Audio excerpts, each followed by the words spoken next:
আসসালামু আলাইকুম। মার্কিন মুল্লুকের মসনদে ডোনাল্ড ট্রাম্প আনুষ্ঠানিকভাবে বসার সঙ্গে সঙ্গে বিশাল কিছু ঘটে যাবে আওয়ামী লীগের ক্ষেত্রে, সেরকম একটি ভাবনা, বুক ভরা স্বপ্নে আওয়ামী লীগের নেতাকর্মীরা ছিলেন। এবং এগুলো যে কিছু ঘটবে না সেগুলো তো অন্তত মিনিমাম জ্ঞান সম্পন্ন মানুষ তারা হিসেব করে রেখেছিলেন। এত সহজেই কি 20 তারিখে বিশাল কিছু ঘটে যাবে, ডক্টর ইউনূসের পতন ঘটবে, এরকমটা হওয়ার ন্যূনতম কোনো সম্ভাবনা ছিল না। তবে এখনো আওয়ামী লীগের নেতাকর্মীরা বা আওয়ামী লীগের শীর্ষ নেতারা যে হিসেবগুলো করছেন ডোনাল্ড ট্রাম্পকে ঘিরে, তার একটা বিশ্লেষণ এবং নানান ধরনের কারণ হিসেব বিবিসি তার একটি প্রতিবেদনে তুলে এনেছে। যদিও এইসব কারণ ঘিরে আমরা নিজেরাই এর আগে নানান ধরনের ব্যাখ্যা করছিলাম, যাই হোক বিবিসি নতুন করে কারণগুলো তুলে এনেছে।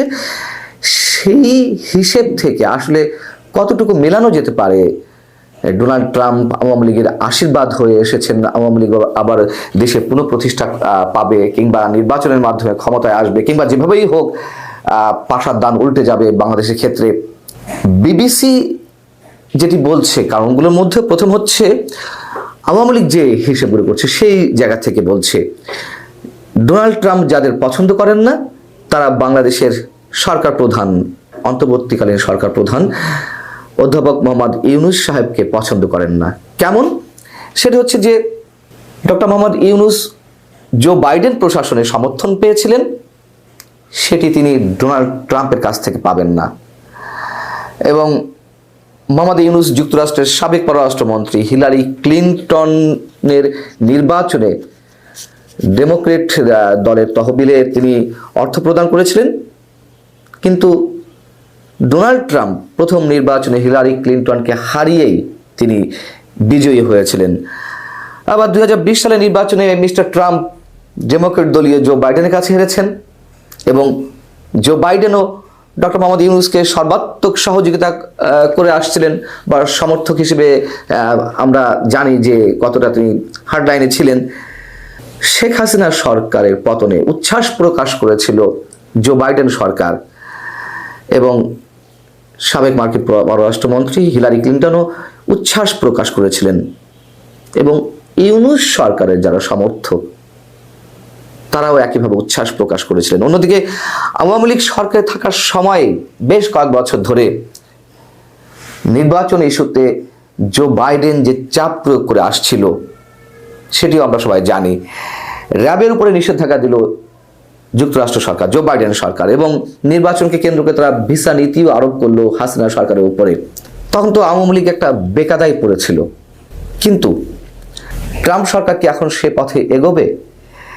আবার শেখ হাসিনা তো প্রায়শই বলতেন যে আমেরিকা চায় না আওয়ামী লীগ কোনোভাবে ক্ষমতায় থাকুক, যুক্তরাষ্ট্র চায় না শেখ হাসিনা বাংলাদেশের সরকার প্রধান হিসেবে আর বেশি দিন কন্টিনিউ করুক, এটি বাইডেন প্রশাসন চায়নি, এটা আমরা সবাই জানি। এবং বাংলাদেশে একটি খ্রিস্টান রাষ্ট্র প্রতিষ্ঠা করতে চেয়েছে জো বাইডেন প্রশাসন, বাংলাদেশে কিছু অংশ নিয়ে, আশপাশে কিছু অংশ নিয়ে, এরকম একটি প্ল্যান আমেরিকার ছিল, সেটা তিনি সরাসরি বলেছেন, সে বিষয়ে আমরা জানি। কিন্তু ট্রাম্প কি সেটি করবে? এবং নির্বাচনের আগে, মার্কিন নির্বাচনের আগে ডোনাল্ড ট্রাম্প টুইটে বাংলাদেশের সংখ্যালঘুদের নির্যাতনের অভিযোগ এনে তিনি তার নিন্দা জানালেন। এতে করে আওয়ামী লীগের নেতাকর্মীরা স্বস্তি প্রকাশ করলেন, উচ্ছ্বাস প্রকাশ করলেন। এবং তারও আগে শেখ হাসিনা তিনি প্রকাশ্যেই অডিও বার্তায় বলছিলেন যে মার্কিন নির্বাচনের দিকে খোঁজ রাখতে।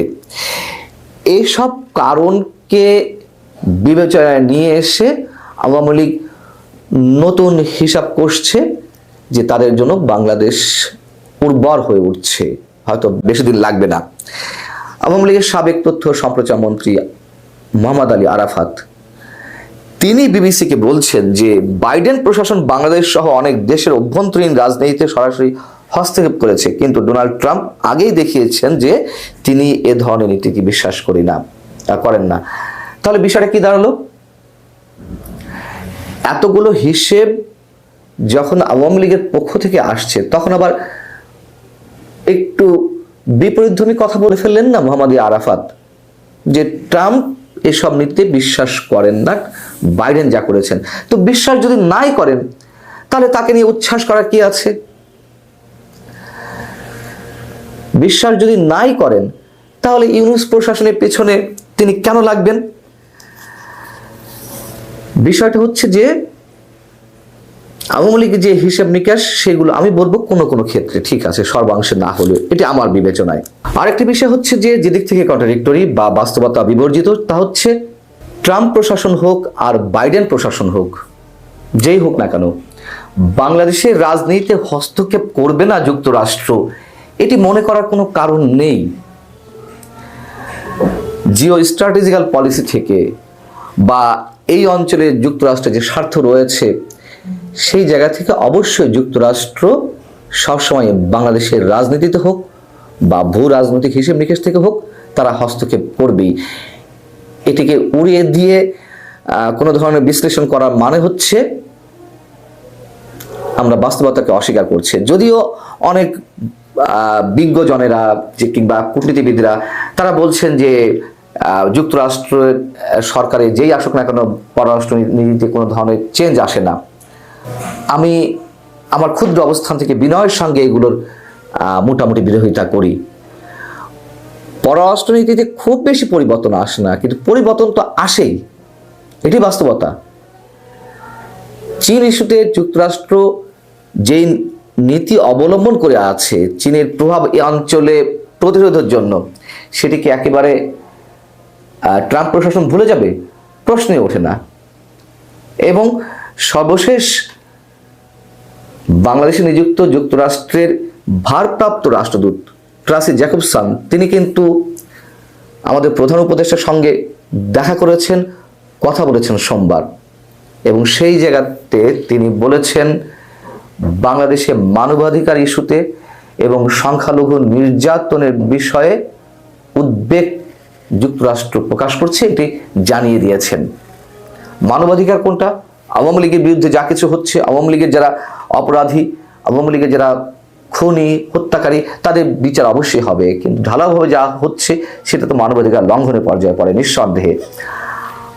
আর সংখ্যালঘু নির্যাতন আমি যে সবসময় বলে আসছি যে এগুলো রাজনৈতিক হামলা, কিন্তু সে বিষয়ে তারা কনসার্ন, সেটিও তারা উল্লেখ করেছে, এটির পক্ষে বা বিপক্ষে যুক্তি যাই থাকুক না কেন।